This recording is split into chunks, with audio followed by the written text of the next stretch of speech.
आज हम इस वीडियो में क्विकली रिवाइज करने वाले हैं इम्पॉर्टेंट सब topic of DNF block element. साथ ही साथ हम एक ट्रिक देखेंगे जिससे आप है ना जो भी कलर्ड आयन है ना उनके कलर आप याद रख सकते हैं, जो कि CET में पूछा जा सकता है।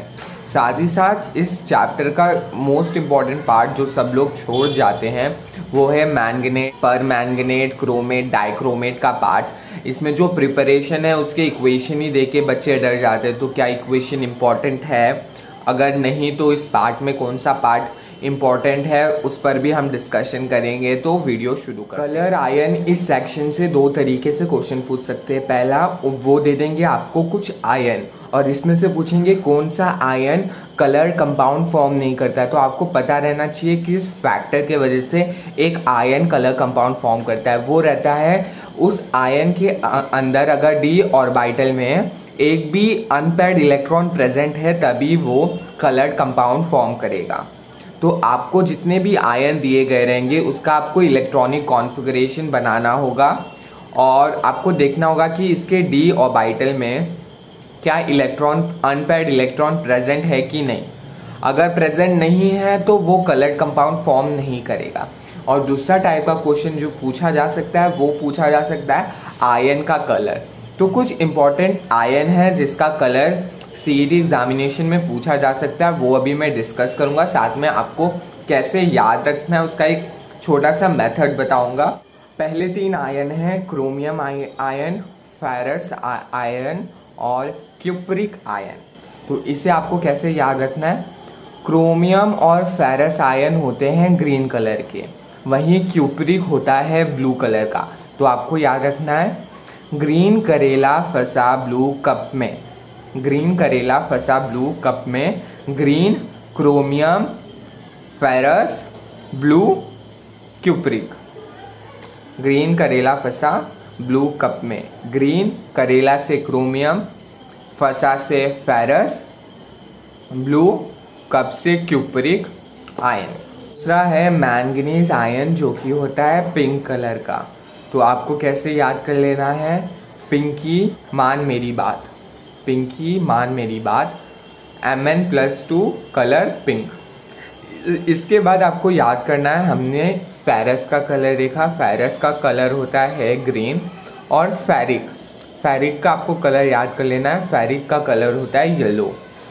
फेरस का ग्रीन, फेरिक का येलो। के बाद का पार्ट है क्रोमेट, डाइक्रोमेट, मैंगनेट, पर मैंगनेट वाला पार्ट। इसमें जितने भी रिएक्शन दिए गए हैं प्रिपरेशन का, उसमें से क्वेश्चन CET एग्जामिनेशन में रेयरली पूछा जा सकता है। जिससे हाई प्रोबेबिलिटी है वो है स्ट्रक्चर और इनका कलर, जो अभी हम डिस्कस करने वाले हैं। क्रोमेट का फॉर्मूला है CrO4 2- और डाइक्रोमेट का फॉर्मूला है Cr2O7 2-। दोनों का ही स्ट्रक्चर आप अभी स्क्रीन में देख सकते हो।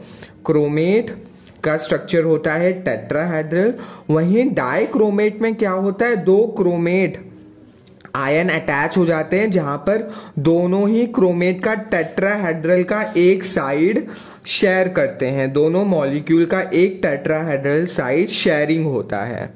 ठीक है, पहले का क्रोमेट का स्ट्रक्चर है टेट्राहेड्रल, दूसरे का भी टेट्राहेड्रल है, लेकिन वहां पर टेट्राहेड्रल का एक साइड हम शेयर कर रहे हैं।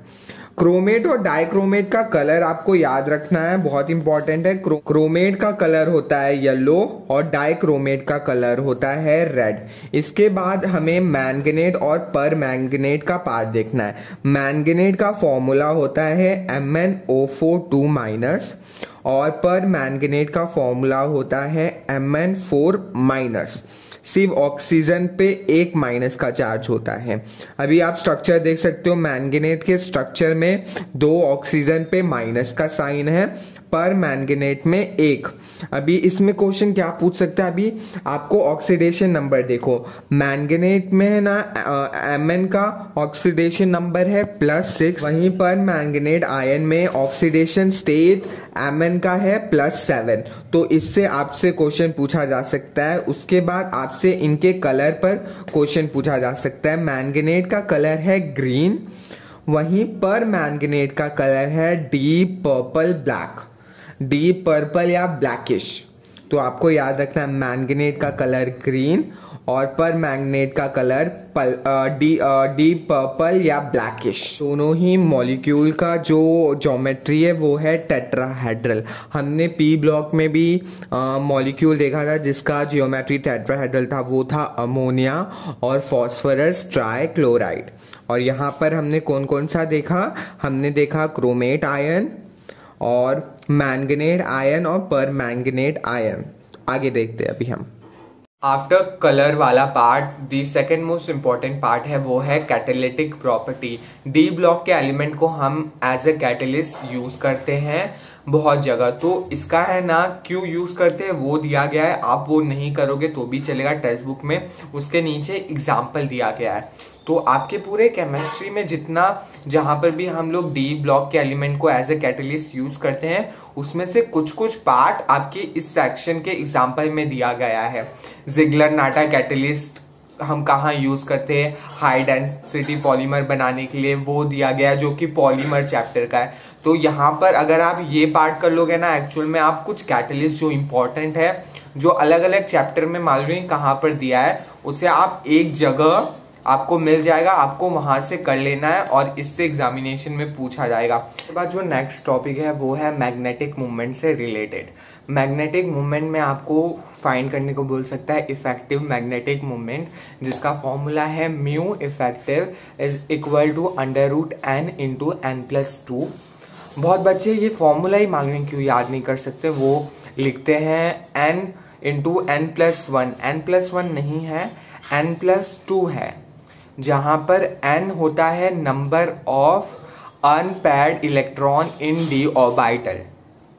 डी ऑर्बिटल में जितने अनपेयर्ड इलेक्ट्रॉन है वो होता है n, और म्यू का यूनिट होता है bm, बोहर मैग्नेटॉन। तो आपको फॉर्मूला भी याद करना है और यूनिट भी याद करना है और कैसे इसका वैल्यू फाइंड करना है ये भी आपको याद रखना है। बात जो ये इफेक्टिव मैग्नेटिक मूवमेंट होता है ये कैसे अराइज होता है, ये कैसे पनपता है, ये पनपता है बिकॉज ऑफ स्पिन। जो हमारा इलेक्ट्रॉन का स्पिन होता है, जैसे हम बॉल को स्पिन करते हैं वैसे इलेक्ट्रॉन का स्पिन होता है, उसके वजह से इफेक्टिव मैग्नेटिक मूवमेंट अराइज होता है। तो इफेक्टिव मैग्नेटिक मूवमेंट को हम लोग स्पिन मैग्नेटिक मूवमेंट भी कहते हैं।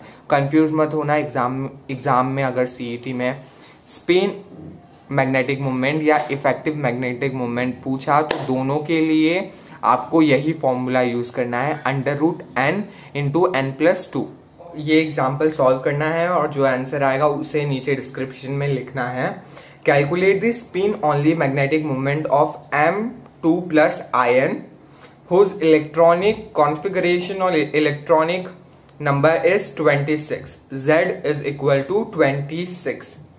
हमें स्पिन मैग्नेटिक मूवमेंट फाइंड करना है एक आयन का जिसका हमारे पास इलेक्ट्रॉनिक कॉन्फ़िगरेशन दिया है 26। तो सॉल्व करना है तुम्हें और आंसर डिस्क्रिप्शन में लिखना है। तो डी ब्लॉक में जो एलिमेंट प्रेजेंट रहते हैं उनका है ना डी ऑर्बिटल इनकम्प्लीट रहता है, डी ऑर्बिटल खाली होता है, लेकिन इसमें कुछ एक्सेप्शन है। जिंक, मर्क्यूरी और कैडमियम जिनका डी ऑर्बिटल पूरी तरह भरा हुआ है तो भी हम उन्हें डी ब्लॉक में लिखते हैं, क्योंकि उनका प्रॉपर्टी, वो जो प्रॉपर्टी शो करते हैं वो डी ब्लॉक के एलिमेंट से सिमिलर है, इसीलिए हम उन्हें डी ब्लॉक में रखते हैं। डी ब्लॉक में 4 सीरीज है, 3D series, 4D series, 5D series और 6D सीरीज। जो 3D सीरीज है उसका जनरल इलेक्ट्रॉनिक कॉन्फ़िगरेशन है आर्गॉन, जिसका इलेक्ट्रॉनिक नंबर है 18, argon 3D 1 to 10, 4s 1 to 2। जो 4D सीरीज है उसका जनरल इलेक्ट्रॉनिक कॉन्फ़िगरेशन है krypton 4D 1 to 10, 5s 0 to 2। नीचे के 2 सीरीज हैं 5D सीरीज और 6D सीरीज, उसमें ना जो s ऑर्बिटल का इलेक्ट्रॉन है ना वो d में नहीं जा सकता है, क्योंकि वहां पर f ऑर्बिटल प्रेजेंट रहता है, वहां पर f ऑर्बिटल का प्रेजेंस रहता है, जिसकी वजह से ट्रांसफर पॉसिबल नहीं है। अभी इसमें लॉजिकल पार्ट है जिसको हम टच नहीं करेंगे, हमें अभी ऑब्जेक्टिवली याद रखना है, ऑब्जेक्टिव एग्जाम देना है, ठीक है। तो आपको ये याद रखना है कि 5D सीरीज और 6D सीरीज में S से इलेक्ट्रॉन D में नहीं जाता है, इसीलिए उनका जनरल इलेक्ट्रॉनिक कॉन्फ़िगरेशन है। D का जनरल इलेक्ट्रॉनिक कॉन्फ़िगरेशन है 5D 1 to 10 6s2 और 6D का इलेक्ट्रॉनिक कॉन्फ़िगरेशन है 6D 1 to 10 7s2। S से D में इलेक्ट्रॉन नहीं जाएगा। इसके बाद हम 3D सीरीज के सारे एलिमेंट का इलेक्ट्रॉनिक कॉन्फ़िगरेशन देखेंगे।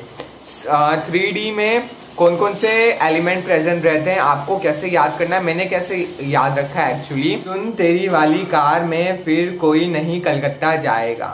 एक और बार मैं बोल रहा हूँ, सुन तेरी वाली कार में फिर कोई नहीं कलकत्ता जाएगा। Scandium, titanium, vanadium, chromium, magnesium, iron, cobalt, nickel, copper, zinc. इनका इलेक्ट्रॉनिक नंबर शुरू होता है 21, 22, 23, 24, 25, 26, 27, 28, 29, 30। अभी इनमें ना इलेक्ट्रॉनिक कॉन्फ़िगरेशन आपको दो का थोड़ा यूनिक है, याद रखना, उसके पीछे का रीज़न याद रखना है। क्रोमियम और कॉपर में कोई भी एटम का है ना, कोई भी ऑर्बिटल अगर हाफ फिल्ड है और फुल फिल्ड है तो वो स्टेबल रहता है, और कोई भी एटम अपने ऑर्बिटल को हाफ फिल करने की कोशिश करता है या फुल फिल करने की कोशिश करता है। क्रोमियम का इलेक्ट्रॉनिक नंबर कितना है 24, तो इसका आखिरी का इलेक्ट्रॉन क्या होगा 4s2 और 3d4। लेकिन एक्चुअल में क्या देखा जाता है 4s2 में से एक इलेक्ट्रॉन D में चला जाता है ताकि D भी हाफ फिल्ड हो जाए और S भी हाफ फिल्ड रहे और दोनों ही स्टेबल हो जाए। तो एक्चुअल इलेक्ट्रॉनिक कॉन्फ़िगरेशन क्या हो जाता है 3d5 4s1। वहीं कॉपर का इलेक्ट्रॉनिक नंबर है 29। एक्चुअल में क्या रहना चाहिए 3d9 और 4s2। लेकिन अगर S में से एक इलेक्ट्रॉन D में चला जाए तो D फुल्ली फिल्ड हो जाएगा, स्टेबल हो जाएगा, और 4s भी हाफ फिल्ड रहेगा और स्टेबल रहेगा।